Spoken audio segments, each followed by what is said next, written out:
Bonjour à tous. Donc, on a eu 54 heures pour créer notre entreprise, notre start-up, et on l'a prénommée SOS Lecture. Donc moi c'est Alban, je passe la main maintenant à ma collègue Sandy. Donc, du coup, au départ, c'est une histoire humaine, la rencontre de deux enseignantes. Une enseignante qui sort d'un enseignement spécialisé auprès d'enfants déficients intellectuels, qui rencontre Sylvie, qui est là-bas présente au fond de la salle, qui a 15 ans d'expertise dans les enfants en difficulté. Et on fait un constat, c'est qu'il n'y a pas de méthode de lecture adaptée à l'ensemble des enfants. Donc suite à ce constat, nous sommes allés dans la rue, on est allé voir, on a aussi fait quelques recherches statistiques et on s'est rendu compte que 10% des élèves scolarisés en France ont des difficultés à apprendre la lecture. Et c'est en partant de ce constat-là qu'on a établi donc notre problème et qu'on a créé notre réponse à ce problème. Pour répondre à ce questionnement, pour répondre à cette start-up, à cette création, on est constitué une équipe de plusieurs compétences. Donc vous avez une petite photo et vous avez tous ici. La solution qu'on a trouvée, c'est de développer une application.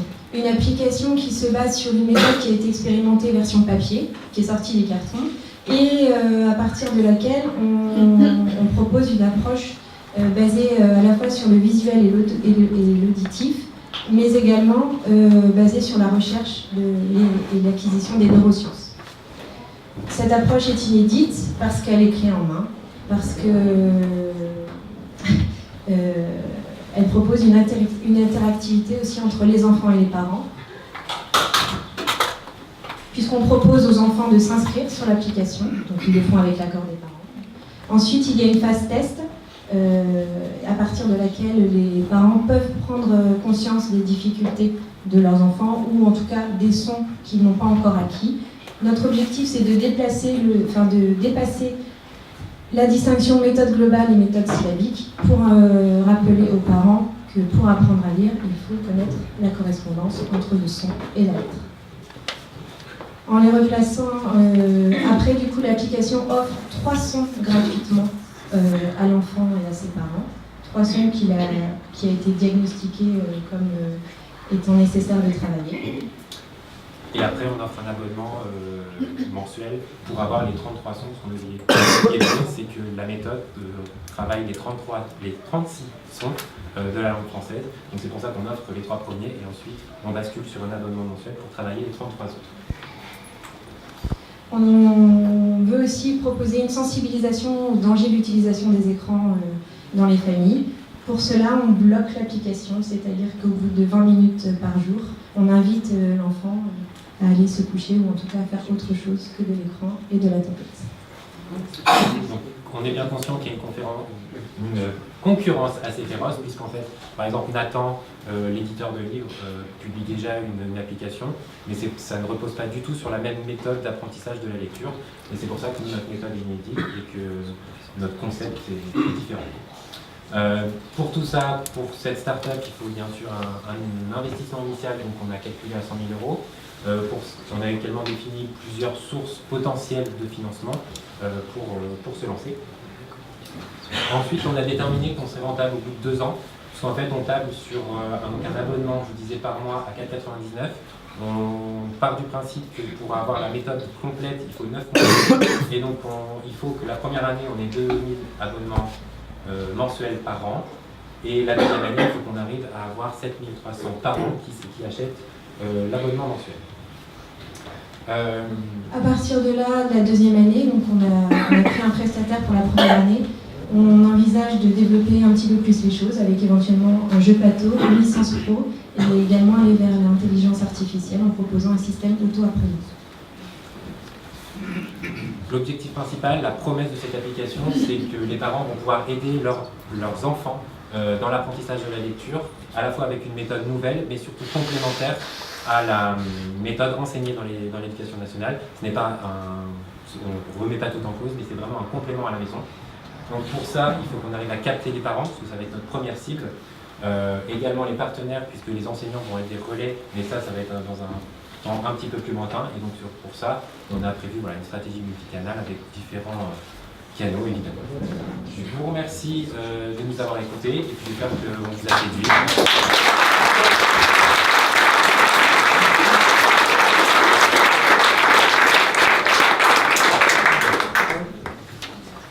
Sur 3 minutes, quel membre du jury va commencer? Bravo pour cette présentation. Alors voilà, j'avais deux questions. Justement, vous évoquiez l'éducation nationale. Comment est-ce qu'il n'y a pas un risque que vous veniez vous télescoper avec des méthodes enseignées par l'éducation nationale sur cet apprentissage de la lecture?